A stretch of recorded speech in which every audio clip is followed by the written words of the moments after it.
할렐루야. 2017년 12월 21일 오후 3시 50분경이죠. 충청북도 제천시 하수동에 소재해 있는 노블 히트니스 또 스파 이 건물에서 아주 대형 참사가 일어났습니다. 끔찍한 화재였죠. 37명이 부상을 하고 그리고 29명이 사망을 하는 그런 피해가 일어났습니다. 사망자 29명 중에서 23명이 여성이고 그리고 6명이 남성으로 밝혀졌는데, 여성들이 이렇게 훨씬 많았던 이유가 주로 사망자 여성들이 2층 그 여성 사우나에서 그렇게 많은 사람들이 참변을 당한 거죠. 안타까운 소식들도 있습니다. 사망한 사람들 중에는 대학 4학년 장학생으로 4년 장학생으로 합격을 한 그런 효녀가 알바를 구한다면서 이 센터를 찾았다가 또 참변을 당하기도 했고, 또 수능을 마친 딸을 데리고 이제 외할머니 집에 가서 함께 외할머니와 식사를 하고 그리고 사우나에 갔다가 할머니, 어머니, 손녀가 모두 사망하는 그런 안타까운 일도 벌어졌습니다. 더욱 안타까운 것들은 3층 사우나에 있었던 남자들은 대부분이 다 탈출을 했다고 그러죠. 그런데 2층 사우나에 있는 여성들은 20명 가까이 사망을 한 겁니다. 그 이유는 3층 남성들이 있는 그 사우나실은 이발사의 안내로 그렇게 비상구를 잘 찾아서 탈출을 했지만 2층에 있는 여성들의 사우나 그 안에는 8초면 탈출할 수 있는 한 5m 정도 앞에 비상구를 두고도 그 비상구를 찾지 못해서 탈출을 못했다는 거죠. 이유는 그 여성 사우나 안에는 손님들과 함께 있었던 여성 세신사, 때를 밀어주시는 분이죠. 이분이 혼자 빠져나간 겁니다. 그리고 지리를 잘 알고 있던 그 매점 직원이 며칠 전에 그만두었다는 거죠. 비상구를 알려주는 사람이 없어서 단 몇 초 만에 나올 수 있는 그곳에서 그런 끔찍한 참사를 당한 것입니다. 그날 그 사우나를 찾았던 한 분도 이렇게 말을 하더라고요. 삽시간에 검은 연기가 사우나 안을 가득 채웠는데 누군가가 비상구가 저기 있다라고 소리를 쳐서 그 소리를 듣고 무조건 그쪽으로 탈출을 해서 살아났다, 이렇게도 말을 합니다. 5층에는 헬스장이 있었는데 대부분 운동하던 사람들을 관장이 빨리 비상구로 잘 안내를 하고 등을 떠민 덕분에 그 5층에서 운동하던 분들은 대부분 다 살아났다고 그래요. 그런데 그 중에 딱 한 사람이 그 관장의 말을 듣지 않고 무시하고 자기 스스로 비상구를 찾겠다고 옥상으로 올라가다가 참변을 당했다고 그러죠. 그러니까 비상구 하나가 생사를 갈라놓았다는 것입니다. 그러니까 비상구 하나가 인생의 운명을 바꿔놓은 것입니다. 이 참사를 보면서 우리는 이런 생각을 한번 해볼 수 있지 않을까요?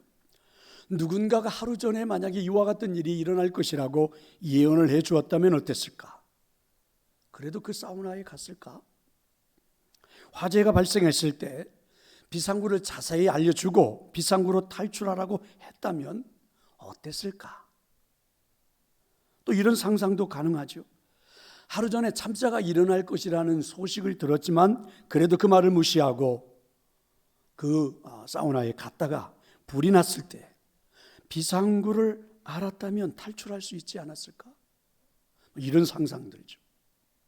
사랑하는 성도 여러분, 하나님은 사랑이 많으신 분이십니다. 의로우신 분이십니다. 그래서 그분은 지금도 쉬지 않으시고 자녀들을 살리기 위하여 일을 하고 계십니다. 그 일이 무슨 일입니까?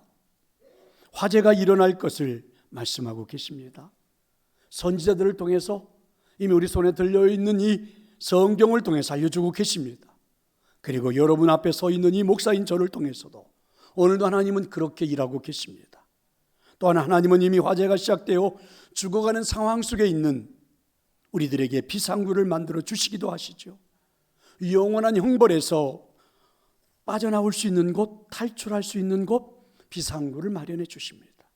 그 비상구가 바로 이제 다음 주면 우리들이 맞게 되는 예수 그리스도의 탄생, 성탄입니다.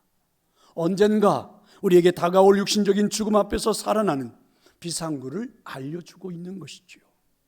예수님은 말씀하셨습니다. 나는 부활이요 생명이니 나를 믿는 자는 죽어도 살겠고 무릇 살아서 나를 믿는 자는 영원히 죽지 아니하리라. 이것을 네가 믿느냐? 생명을 살리는 비상구, 그리로 피하면 길이 보이는 비상구, 그런 것이 있다고 예수님은 말씀해 주셨습니다. 그런데 사람들은 이 간단한 진리조차도 잘 믿지를 않습니다.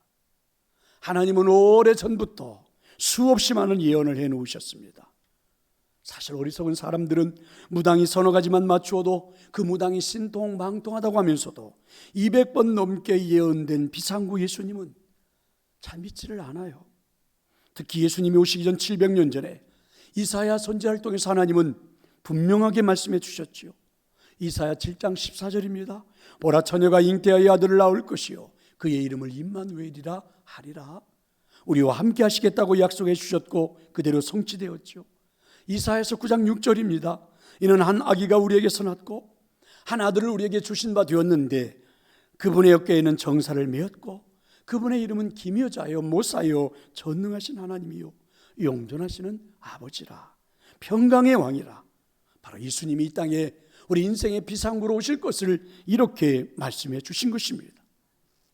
그런데 여러분, 저와 여러분이 살고 있는 우리의 현실은 어떻습니까? 아마 이렇게 표현해도 맞을 것 같아요. 이미 화재가 시작되었지요. 걷잡을 수 없는 불이 번지고 있습니다. 사실 우리 모두에게는 탈출구가 필요합니다. 지옥 같은 화재 현장을 빠져나가야만 행복할 수 있겠지요. 더 이상 머뭇거릴 수가 없습니다. 그런데 문제는요, 사람들이 비상구를 모른다는 것이죠. 아니, 이 땅에 이미 비상구로 오신 예수님을 사람들은 믿으려 하지 않는다는 것입니다. 잠층 그 사우나에 있었던 분들에게 이발사는 이렇게 외쳤습니다. 비상구가 저기 있다. 소리를 쳤죠. 사람들은 그 말을 듣고 무조건 그쪽으로 탈출해서 살아났습니다. 물론 어떤 사람은 믿지 않고요, 스스로 비상구를 찾겠다고 자기 스스로 길을 찾으려 했다가 결국은 참변을 당했습니다. 그런데 여러분, 이와 같은 일들이 우리가 살고 있는 현실 속에서 이루어지고 있다는 거죠. 속출하고 있습니다. 참 안타까운 일입니다. 또 현실은 이렇기도 하지요. 2층에 있던 세신사는 사람들에게 비상구를 알려주는 게, 말해주는 게 맞았습니다. 혼자만 달아나서는 안 됐지요. 그런데 여러분, 그는 혼자만 달아났습니다. 그래서 많은 사람들이 목숨을 잃은 거죠. 여러분, 비상구가 없는 게 아니었습니다. 빠져나갈 탈출구가 없는 게 아니었어요. 몰랐던 거지요. 왜 몰랐습니까? 그 안에서 일하고 있는 사람들이 말해주지 않았기 때문입니다. 알고 있는 사람, 자기만 혼자 유유히 빠져나갔죠. 말해주지 않고. 이런 현실이 사실 우리들이 살고 있는 지금 우리 삶에도 펼쳐지고 있다는 거죠. 사랑하는 성도 여러분, 하나님은 오늘 우리에게 비상구를 준비해 주셨습니다. 저는 그 비상구가 바로 예수님이라고 믿습니다. 정말 예수님이 그러면 비상구일까? 현실에는 믿지 않는 분들이 너무 많으니까, 외면하는 사람들이 많으니까, 정말 예수 그리스도가 비상구일까? 예수님이 오시면 도대체 우리에게 무엇이 달라지기에 우리는 비상구라고 말해야 하는 것일까? 예수님이 오시면 이렇게 달라지기 때문이죠.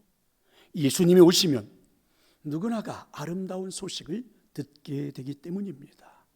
자, 여러분 1절의 말씀입니다. 화면을 보면서 한번 같이 한번 읽어볼까요? 주 여호와의 영이 내게 내리셨으니 이는 여호와께서 내게 기름을 부으사 가난한 자에게 아름다운 소식을 전하게 하려 하심이라. 성령님이 임하셨습니다. 왜 임하셨을까요? 오늘 본문의 말씀처럼 이는이라는 말이 그 이유를 말해주고 있죠. 성령님이 오늘 임하신 이유는요, 이 땅의 아름다운 소식을 전하기 위해서라는 것입니다. 아름다운 소식은 기쁜 소식, 좋은 소식, 흔히 우리가 말하는 굿뉴스, 복음이라고 그러지요. 구원의 소식입니다. 프로헤쳐 말하면 이곳으로 오면 살아날 수 있습니다 라고 말해주는 비상구죠. 아니, 우리에게 탈출구가 있습니다. 빠져나가면 살아날 수 있습니다. 이렇게 말해주는 기쁜 소식, 굿뉴스이죠. 그런데 여러분, 이렇게 기쁜 소식을 누구에게 전한다는 것입니까? 오늘 성경은 바로 가난한 자에게입니다. 저는 이 말을 먼저 이렇게 말해보고 싶어요. 누구에게나 전해지는 거죠. 그런데 누구에게나 임하는 것, 또 누구에게나 들려오는 것, 그런데 이상하지요. 그 소식을 들을 수 있는 사람들은 가난한 마음을 소유한 자들이었더라고요. 누구에게나 들려오고 누구나 들을 수 있는 소식이었지만 그 소식을 받아들일 수 있는 사람들은 굿뉴스라고, 그리고 그것이 비상구라고, 그것이 탈출구라고 받아들일 수 있는 사람들은 가난한 마음을 소유한 자들입니다. 오늘 예배하는 저와 여러분 모두가 저는 이 소식을 들을 수 있는 가난한 마음을 소유한 자들이라고 믿습니다. 여러분에게 들려온 예수 그리스도가 내 인생의 탈출구라고, 행복이라고 전해주시는 예수 그리스도의 소식이, 하나님의 그 구원의 소식이 내 가슴 깊숙이 나를 사로잡을 수 있는 가난한 마음을 소유한 자들이 바로 여러분이라고 저는 믿습니다. 이 가난한 자는 그럼 구체적으로 어떤 사람을 말합니까? 돈이 없어 가난한 사람을 물론 말씀하고도 있겠죠. 왜냐하면 예수님께서 가난하고 병들고 헐벗고 굶주린 사람에게 복음을 전하였고 그들을 돌보았다. 그래서 누가복음 8장에 보면 가난한 자는 복이 있나니 하나님의 나라가 너희 것이다, 이렇게 말씀해 주시죠.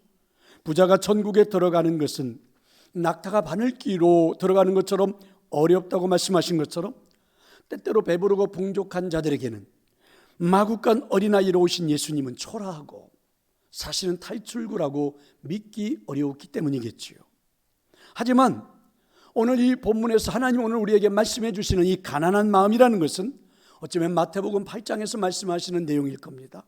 심령이 가난한 자는 복이 있나니 천국이 저희 것이며, 그러니까 육신적인 배고픔보다는 우리의 마음, 우리의 영적인 배고픔을 말씀하고 있습니다.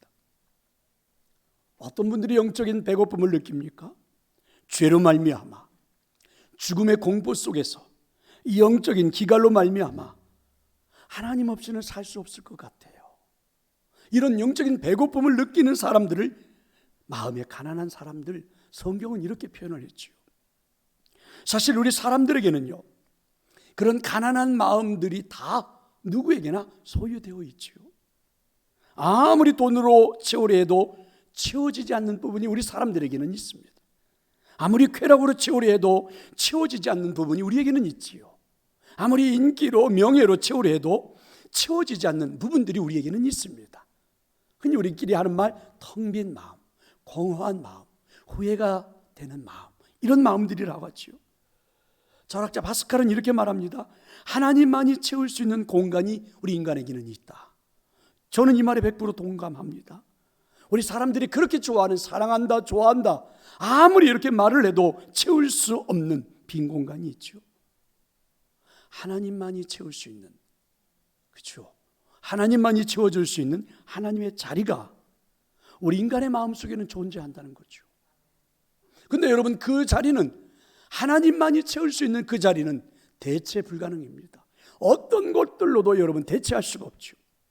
이것을 성경은 가난한 마음, 이렇게 말하죠. 문제는 무엇입니까? 여러분, 수분이 필요하면 물이 들어와야 되겠죠.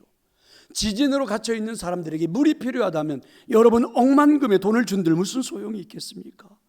산소가 필요한 사람들에게 권력을 준다고 만족하겠습니까? 배고파 허기진 사람들에게 명예를 준들 무슨 소용이 있겠습니까? 단백질이 필요하면 단백질이 들어와야 하는 것이겠죠. 잠이 필요한 사람에게는 잠을 자야 만족하는 것이죠. 어떤 대체물로도 해결될 수가 없는 것이죠. 바로 우리 사람들의 마음속에는 그런 자리가 있다는 겁니다. 어떤 것으로도 채워질 수 없는 자리, 하나님의 자리, 하나님의 마음. 오늘 성경은 그걸 가난한 마음, 이렇게 표현한 거죠. 그러면 여러분, 그 가난한 마음에는 무엇이 들어와야 합니까? 하나님의 자리, 그 자리에는 무엇이 들어와야 합니까? 전도서 3장 11절은 이렇게 말하죠. 하나님의 모든 것을 지으시되 때를 따라 아름답게 하셨고 사람들에게 영원을 사모하는 마음을 주셨다. 그렇습니다. 하나님의 그 자리는 하나님의 형상으로 지음을 받았기 때문에 그 하나님의 자리는 영원을 사모하는 마음, 그것이 들어와야 가능한 거지요. 그런데 여러분, 그 자리에 은과 금으로, 명예로, 쾌락으로 아무리 한들 채워지지 않죠. 전도서 5장 10절에 은을 사랑하는 자는 은으로 만족하지 못하고 풍요를 사랑하는 자는 소득으로 만족하지 못한다. 그래서 여러분, 전도서 기자는 이 모든 것들이 다 뭐라고 그래요? 헛되다, 이렇게 말씀하셨죠. 죄의 문제로 발생해서, 그리고 욕심의 문제로 발생해서 흐트러져 버린 우리들의 마음, 하나님이 아니고서는, 바로 영혼을 사모하는 마음이 아니고서는 채워줄 수 없는 그 마음, 그 빈자리, 그 가난한 마음, 오직 거기에는 예수 그리스도만이 채울 수 있는 자리입니다. 내가 주는 물을 마시는 자는 영원히 목마르지 아니하니니 나의 주는 물은 그 속에서 영생하도록 솟아나는 샘물이 되리라. 여러분, 왕의 권좌를 가지고 한평생을 살았던 다윗은 말하지요. 여호와는 나의 목자시니 내게 부족함이 없으리로다.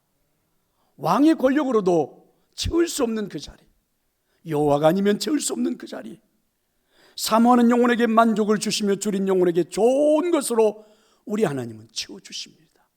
믿으시기를 축원합니다. 바로 그 마음, 그 자리, 가난한 마음, 여러분 거기에 누가? 예수 그리스도가 채워져야 하는 것입니다. 이걸 여러분 굿뉴스, 이걸 복음이라고 말합니다. 예수님이 우리에게 말씀하십니다. 내가 곧 길이요 진리요 생명이니 나로 말미암지 않고서는 누구도 아버지께로 갈 자가 없다. 예수 그리스도로 채워져야 한다는 그런 마음입니다. 그럼 여러분, 이 땅에 그 공허한 마음, 이 땅에 살고 있는 우리 인생의 그 마음 한 구석, 예수님이 아니고서는 여러분 어떤 방법으로도 불가능하지요. 그래서 여러분, 비상구가, 탈출구가 우리에게는 예수 그리스도란 말입니다. 지하도에서 한 거지가 500원짜리 연필을 들고 사람들에게 팔아달라고 구걸하고 있었습니다. 사람들은 모두 500원을 주면서 연필은 받지 않고 그냥 지나간 거죠. 그때 한 신사가 그 옆을 지나가면서 그 500원을 주고 그 다음에 그 연필을 받았습니다. 그러면서 이 거지에게 이렇게 말을 했습니다. 당신은 나와 똑같은 사업가네요. 나는 비싼 물건을 파는 사장이고 당신은 연필을 파는 사장이군요. 사업 잘하세요. 여러분, 그 거지는요, 구걸하려고 500원짜리 펜을 들고 있다가 그 신사의 말 한마디에 자존감이 살아났습니다. 아, 그렇구나. 나도 사장이네. 나도 사업가네. 그렇다면 사업을 한번 잘 해볼까? 그래서 이 사람이 점점 다양한 물건을 팔기 시작했죠. 전처럼 불쌍한 표정을 가지고 사람들에게 물건을 판 게 아닙니다. 이제는 자신감 있는 표정으로 사람들에게 외쳤지요. 물건을 사라고. 나에게 구걸하라고 말하지 않고 물건을 사라고. 이렇게 해서 이분이 나중에는 영국에서 유명한 한 신문사의 사장이 된 그림슨이라는 사람입니다. 멋지지 않나요? 누군가가 그 신사 앞에 나와서 딱 한마디 해준 거죠. 당신도 나와 똑같은 사업가라고. 여러분, 그 말 한마디가 이분의 인생을 완전히, 여러분, 이 구걸하던 인생에서 그가 탈출할 수 있는 비상구는 딱 하나였지요. 그 말 한마디였습니다. 그의 인생은 그렇게 달라졌지요. 성도 여러분, 그렇습니다.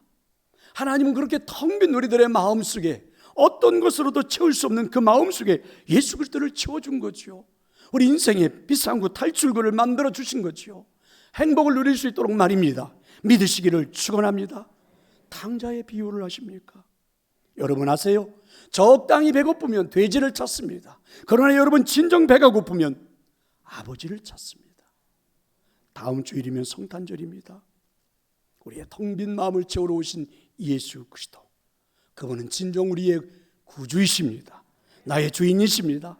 여러분이 나의 왕으로 모시고 어떤 경우이든지 간에 참 만족한 삶을 살아가는 가난한 마음을 소유할 수 있다면 여러분이 살아가는 인생의 모든 일들은 하나님이 책임질 겁니다. 믿으시기를 축원합니다. 저는 여러분, 이 말씀과 잘 어울리는 찬양 하나를 굉장히 좋아하는데요, 여러분들도 아마 부르기도 쉬워요. 한번 신나게 박수도 치면서 한번 불러봤으면 좋겠습니다. 온전히 우리들의 마음이 이런 마음이 됐으면 참 좋겠습니다.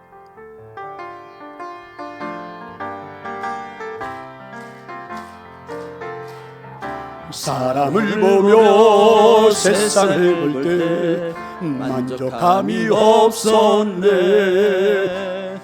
나의 하나님 그분을 뵐 때 나는 만족하여 저기 빛나는 태양을 보라. 또 저기 서 있는 산을 보아라. 천지 지으신 우리 여호와 나를 사랑하시니 나의 하나님 한 분만으로 나는 만족하.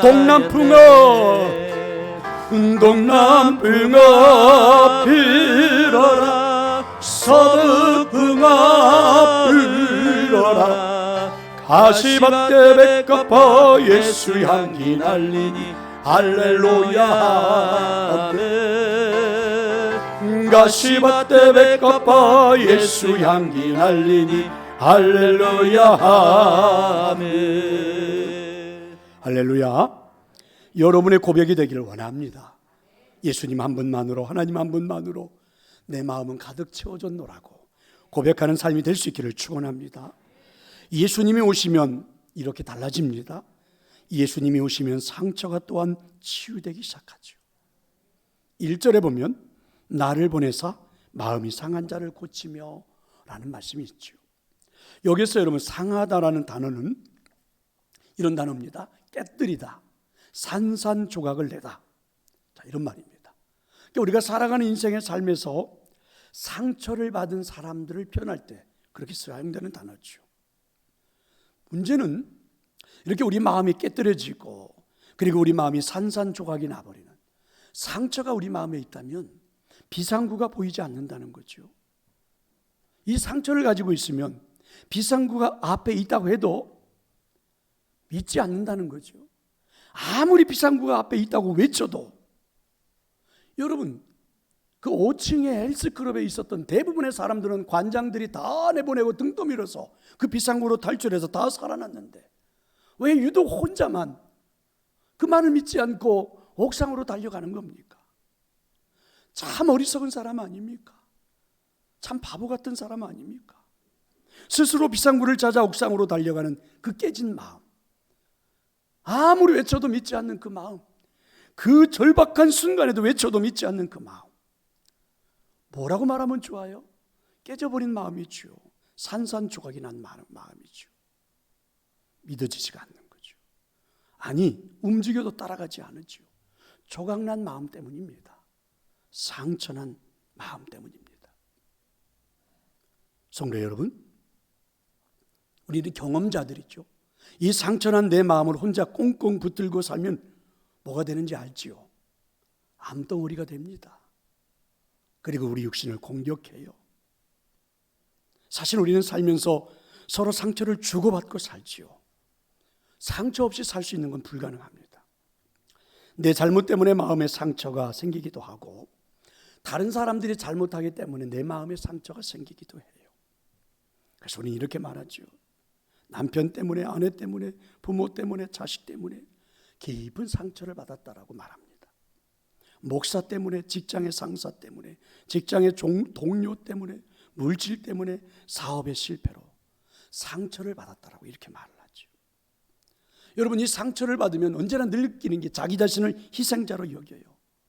그래서 용서하거나 그러지 못합니다. 늘 분노에 사로잡혀 살아가죠. 상대방을 꼭 원수처럼 여겨놓고 보복을 해야만 되죠. 이런 분들은 심지어는 여러분 하나님을 원수처럼도 여깁니다. 하나님께 막 화를 내죠. 아무도 알지 못하는 그 깊은 상처를 누가 치유시켜 준단 말입니까? 스스로? 아니에요. 불가능해요. 전문가를 찾아가 보지만 깊은 상처는 치유되지 않아요. 만지면 만질수록 더 덧만 납니다. 대체물을 찾아서 한번 잊고 살아가 보려고, 망각해 보려고 노력을 하지요. 권력을 통해, 돈을 통해, 쾌락을 통해. 그런데 불가능해요. 어떻게 한단 말입니까? 이런 우리들에게, 이런 이 상처난 우리들의 마음이 아무리 외쳐도 믿지 않는 그 비상구를 볼 수 없는 우리들의 마음에 해결자로 이 땅에 예수님이 오신 것입니다. 믿으시기를 축원합니다. 토크쇼 여왕 오프라 윈프리는 상처투성이의 소녀 아닙니까? 가난한 흑인 가정에서 사생아로 태어났지요. 9살 때 그 남자 친척들에게 성폭행, 성적 학대를 당했습니다. 깊은 상처를 어린 시절부터 받았지요. 14살 때 이미 이혼모가 되어버렸고, 그리고 마약을 복용함으로 감옥에 수감되기도 했지요. 그의 사춘기 시절은 절망으로 열등감으로 보낼 수밖에 없었던 상처난 여인이지요. 그 무엇으로도 씻을 수 없을 것 같았습니다. 그런데 여러분, 그 여인은 전 세계가 알아주는 아주 명인입니다. 그 여인을 통해서 많은 사람들이 힘을 얻지요. 이유가 무엇입니까? 그의 아픈 상처가 예수님을 통해서 치유받았다는 거죠. 열등감에 사로잡힌 삭개오도 예수님을 만나 치유받았습니다. 이미 남편이 5씩이나 있고 지금도 새로운 남편과 살고 있던 수가성 여인을 보세요. 마음의 깊은 상처로 이미 찢겨지고 산산이 부서졌지요. 사람들은 손가락질하고 수군거립니다. 수치심, 거절감에 살았던 이 여인이, 여러분, 예수님을 만나 아무도 해결해 주지 못하는 그 깊은 상처를 치유받았습니다. 예수님은 이 여인에게 목마르지 않는 생수를 주었습니다. 과거의 아픔의 상처 찌꺼기들을 다 제거시켜 주셨습니다. 성도 여러분, 예수님은 위대한 치유자이십니다. 예수님은 사람을 사로잡고 악한 영들을 내쫓습니다. 죽은 자를 살려내십니다. 나병을 치유하십니다. 12년 동안 모든 것을 허비하고 상처투성이인 혈류증을 앓았던 여인을 치료해 주셨습니다. 38년 동안 일어나지 못하고 경쟁에서 실패하며 상처투성이인 베데스다 연못가에 놓여있던 환자도 치유시켜 주셨습니다. 깊은 상처를 움켜쥐고 있지 말고 이 땅에 오신 예수 그리스도, 내게 메시아로 오신 그분을 통하여 다 내어놓고 치유받는 여러분이 되시기를 축원합니다. 긴 침묵이라는 연극이 하나 있습니다. 이 연극은 이렇게 펼쳐져요. 배경이 어떻게 지어지냐면 많은 사람들이 모아서 심판자인 하나님을 바라보고 있습니다. 심판을 기다리고 있는 그런 환경 속에서 연극이 진행이 됩니다. 대부분의 사람들은 심판이 앞에 다가와 있기 때문에 하나님 앞에 얼굴을 들지 못한 채, 그리고 두려운 마음속에 고개를 수그리고 있습니다. 그런데 그 중에 소수의 사람들이 불평을 시작했어요. 하나님은 심판할 자격이 없다는 겁니다. 하나님은 심판할 자격이 없대요. 그 중에 어느 유대인 여자는 우리가 나치의 집단 수용소에서 지옥 같은 고통을 당할 때 하나님은 어디 계셨냐는 거예요. 그런데 어떻게 우리를 심판하느냐. 어떤 흑인 남자는 단지 흑인이라는 이유 하나만으로 매맞고 고통을 당할 때 어디 계셨냐는 거예요. 하나님은 고통과 아픔과 배고픔과 전쟁과 질병이 없는 저 높은 곳에 홀로 계시지 않았더냐. 하나님은 인간이 당하는 모든 어려움, 고통, 절망, 죽음을 당하지 않으시니 얼마나 편안하고 좋겠는가. 그런데 우리를 심판한다고. 그래서 사람들이 하나의 단체를 만들었죠. 유대인 대표 한 사람, 흑인 대표, 관절염 환자 대표, 암 환자 대표, 기형아 대표, 심지어 히로시마 원자폭탄의 후유증 환자 대표를 선출해가지고 하나의 조직을 했습니다. 그리고 이 사람들이 조직적으로 하나님을 향하여 외치기 시작했지요. 인간을 심판할 자격이 없습니다. 하나님도 우리가 겪었던 고통을 한번 맛본 다음에 그 다음에 심판하셔야 됩니다. 그러면서 그들은 주장했습니다. 하나님으로 하여금 인간으로 태어나게 하자. 그것도 고난을 많이 받았던 유대인으로 태어나게 하고, 하나님은 왕족이나 귀족의 집안이 아닌 농촌에서 결혼도 하지만은 처녀의 몸으로 사생아 비슷하게 태어나게 하자. 하나님 우리처럼 고생하며 땀 흘리며 노동을 해보야만 한다. 하나님도 친한 친구들로부터 배신도 당하는 아픔도 겪어보아야만 하고, 하나님은 공정치 못한 재판장을 통해서 재판을 받아보며 억울함도 겪어봐야 하고, 우리처럼 매맞고 고문의 고통도 겪어보야만 한다고 외쳤습니다. 하나님 우리처럼 외로움과 두려움과 그리고 죽음의 아픔 속에서도 맛보아야 한다는 것이죠. 이렇게 사람들은 여기저기서 원망과 불평으로 성토하면서 그렇게 되어야 한다라고 말하기 시작을 했습니다. 그 후에 그들은 긴 침묵 속에 빠졌죠. 왜냐하면 가만히 말을 해놓고 생각해 보니까 하나님이 이미 예수 그리스도 안에서 이 모든 것을 다 겪으셨구나. 이런 마음들이 자신들의 마음에 사로잡히는 것입니다. 예수님이 인간의 몸을 입고 이 땅에 태어나 수모와 고통, 배반과 아픔 모욕과 수치를 다 당하셨구나. 예수님의 상처에 비하면 사실은 우리의 상처는 초라한 것뿐인데 이상하죠. 그러한 마음들이 하나하나 사로잡게 된 거죠. 그러면서 연극이 끝이 납니다. 그래서 연극의 제목이 침묵입니다. 이사야 선지자는 예수님에 대해 우리에게 이렇게 말씀하십니다. 그가 찔림은 우리의 허물을 인하며 그가 상함은 우리의 죄악 때문이라. 그가 징계를 받음으로 우리가 평화를 누리고 그가 채찍에 맞음으로 우리가 나음을 받았도다. 히브리서 4장 15절은 이렇게 말하지요. 우리에게 있는 대제사장 예수님은 우리의 연약함을 동정하지 못하실 리가 아니라 우리와 똑같이 모든 일에 시험을 받은 분이다. 이렇게 말씀합니다. 예수님은 인간의 몸을 입고 이 땅에 오셨습니다. 사람들의 고통과 상처를 치유하는 일들로 대부분의 시간을 사용하셨습니다. 어떤 상처이든 어떤 고통이든 어떤 절망이든 어떤 낙심이든 예수님은 치유하셨습니다. 괴로운 기억도 치유시켜 주셨죠. 좌절된 꿈을 다시 한번 극복할 수 있도록 만들어 주었죠.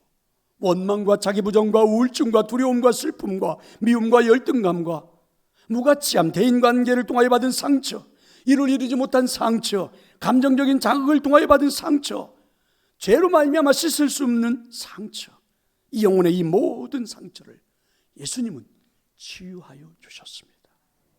왜 그렇게 하신 것입니까? 이와 같은 아픔을 갖고서는 비상구가 보이지 않기 때문이죠. 비상구로 탈출하지 않기 때문입니다. 비상구를 믿지 않기 때문입니다. 여러분, 예수님이 비상구이심을 믿어야만이 우리는 살 수 있는데, 그분을 향하여 방향을 잡아야만이 우리는 살 수 있는데 라는 것입니다. 그리고 여러분, 예수님이 오셔야 사실은 우리 눈에 비상구가 보이기 때문이죠. 그리고 믿어지기 때문입니다. 그래서 우리가 예수님을 향하여 얼굴을 들 수 있기 때문에 그렇습니다. 저는 여러분의 그런 은혜가 있기를 축원합니다. 성도 여러분, 성탄절입니다. 한 주간이 남았지요. 즐거운 성탄절이 되셨으면 좋겠습니다. 저와 여러분에게 새로운 길이 보이는 성탄절이 될 수 있기를 축원합니다. 우리에게 진정한 새로운 소망이 보이는 성탄절이 될 수 있기를 축원합니다. 한번 밝게 웃어볼 수 있는, 껄껄거리며 웃어볼 수 있는 그러한 성탄절이 될 수 있기를 축원합니다. 내 몸이 활짝 펴지는, 내 가슴이 활짝 열어지는 그런 성탄절이 될 수 있기를 축원합니다. 내가 일하고 있는 일터에서 행복하게 일할 수 있는 그런 성탄절이 될 수 있기를 축원합니다. 만나는 사람들에게 메리 크리스마스 기쁨으로 외칠 수 있는 성탄절이 될 수 있기를 축원합니다. 자, 함께 찬양하겠습니다.